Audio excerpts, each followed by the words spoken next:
Assalamualaikum warahmatullahi wabarakatuh. Perkenalkan, nama saya Ersin. Saya mahasiswa dari Stikes Nani Hasanuddin Makassar, kelas A1 S1 Keperawatan angkatan 2017. Baiklah, pada kesempatan kali ini saya akan menjelaskan materi terkait dengan atresia ani.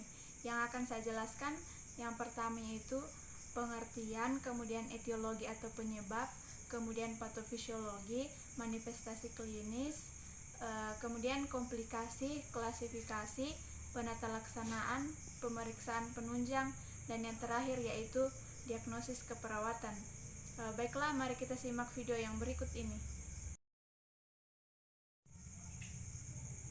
Baiklah, langsung saja kita masuk di pengertian atresia ani. Atresia ani itu atau anus invertebrate adalah tidak terjadinya perforasi membran yang memisahkan bagian endoderm mengakibatkan pembentukan lubang anus yang tidak sempurna. Anus tampak rata atau sedikit cekung ke dalam, atau kadang berbentuk anus namun tidak berhubungan langsung dengan rektum. Kemudian atresia ani ini juga merupakan kelainan bawaan tidak adanya lubang saluran anus.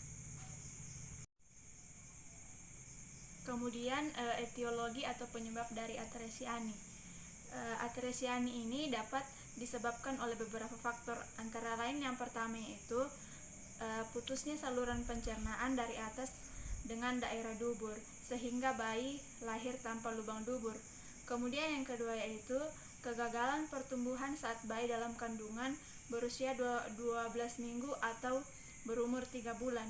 Kemudian yang ketiga yaitu adanya gangguan atau berhentinya perkembangan embriologik di daerah usus, rektum bagian distal, serta traktus urogenital yang terjadi antara minggu ke-4 sampai ke-6 usia kehamilan. Selanjutnya yaitu patofisiologi. Terjadinya anus invertebrate karena kelainan kongenital, di mana saat proses perkembangan embrionik tidak lengkap pada proses perkembangan anus dari rektum. Dalam perkembangan selanjutnya, ujung ekor dari belakang berkembang jadi kloaka yang juga akan berkembang jadi genitor urinary dan struktur anoretal. Kemudian atresia ani ini juga terjadi karena tidak sempurnanya migrasi dan perkembangan kolon antara 12 minggu atau 3 bulan selama perkembangan janin. Kegagalan tersebut terjadi karena abnormalitas pada daerah uterus dan vagina atau juga pada proses obstruksi.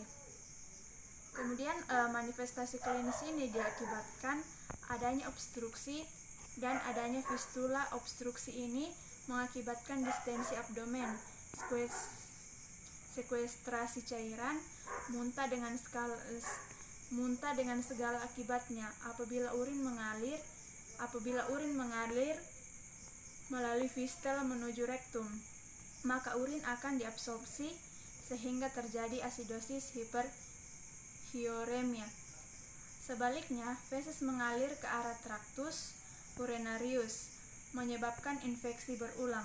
Pada keadaan ini, biasanya akan berbentuk fisula antara rektum dengan organ sekitarnya.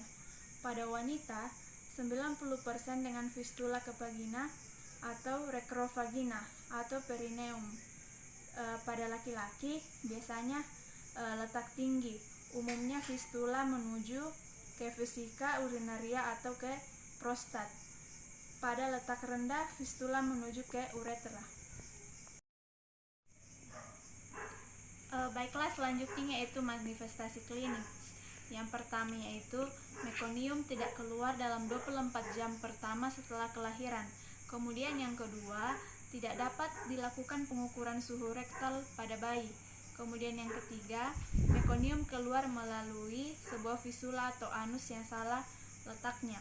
Kemudian yang keempat yaitu distensi bertahap dan adanya tanda-tanda obstruksi usus atau bila ada fistula. Kemudian yang kelima yaitu bayi muntah-muntah pada umur 24 sampai 40 jam setelah dilahirkan. Kemudian yang keenam yaitu pada pemeriksaan rektal pouch terdapat adanya membran anal. Kemudian yang ketujuh yaitu perut kembung. Kemudian kita lanjut ke klasifikasi. Klasifikasi Atheresiani yaitu yang pertama ada anal stenosis, yaitu terjadinya penyempitan daerah anus sehingga feses tidak dapat keluar. Kemudian yang kedua yaitu membranosus atresia, yaitu terjadi membran pada anus. Kemudian yang ketiga yaitu ada anal agenesis, yaitu memiliki anus tetapi ada daging di antara rektum dan anus. Kemudian yang terakhir yaitu rektal atresia, yaitu tidak memiliki rektum. Kemudian komplikasinya yaitu komplikasi yang dapat terjadi pada penderita Atheresiani yang pertama itu ada asidosis hiperuremia. Kemudian yang kedua infeksi saluran kemih yang biasa berkepanjangan. Kemudian yang ketiga itu terjadi kerusakan uretra atau akibat prosedur bedah. Kemudian yang keempat itu ada komplikasi jangka panjang seperti eversi mukosa anal, kemudian stenosis atau akibat konstruksi jaringan perut diastomosis. Kemudian yang kelima yaitu masalah atau kelambatan yang berhubungan dengan toilet training. Kemudian yang keenam inkontinensia atau akibat stenosis awal atau impaksi. Kemudian yang ketujuh yaitu prolaps mukosa anorektal. Kemudian yang kedelapan fistula kambuan atau karena ketegangan diare pembedahan dan infeksi. Kemudian selanjutnya yaitu pemeriksaan penunjang. Pemeriksaan penunjangnya yang pertama yaitu X-ray. Ini menunjukkan adanya gas dalam usus. Kemudian yang kedua pewarnaan radiopak dimasukkan ke dalam traktus urinarius. Misalnya suatu sistonephrogram milkurasi akan memperlihatkan hubungan rectornarius dan kelainan urinarius. Kemudian yang ketiga yaitu ada pemeriksaan urin. Perlu dilakukan untuk mengetahui apakah terdapat mekonium.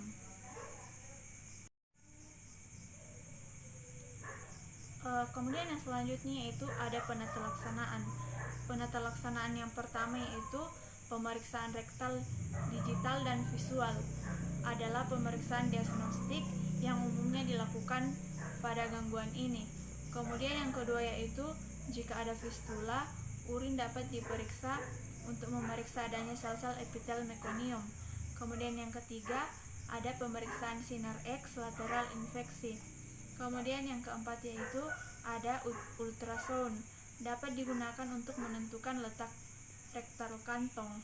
Kemudian yang kelima yaitu ada aspirasi jarum untuk mendeteksi kantong rektal dengan menusukkan jarum tersebut sampai melakukan aspirasi. Jika mekonium tidak keluar pada saat jarum sudah masuk 1,5 cm, derek tersebut dianggap defek tingkat tinggi. Kemudian ada pemeriksaan radiologi. Kemudian diagnosa keperawatan yang bisa diangkat di sini yaitu pada saat sebelum operasi. Yang pertama yaitu konstipasi berhubungan dengan anggolian. Kemudian yang kedua yaitu resiko kekurangan volume cairan berhubungan dengan menurunnya intake muntah. Kemudian yang ketiga cemas orang tua berhubungan dengan kurangnya pengetahuan tentang penyakit dan prosedur perawatan. Kemudian setelah operasi, yang pertama yaitu kerusakan integritas kulit berhubungan dengan terdapat stoma sekunder dari kolostomi. Kemudian yang kedua, kurang pengetahuan berhubungan dengan perawatan di rumah. Baiklah, itulah tadi pemaparan materi dari saya terkait dengan Atheresiani. Kurang dan lebihnya mohon dimaklumi. Wassalamualaikum warahmatullahi wabarakatuh.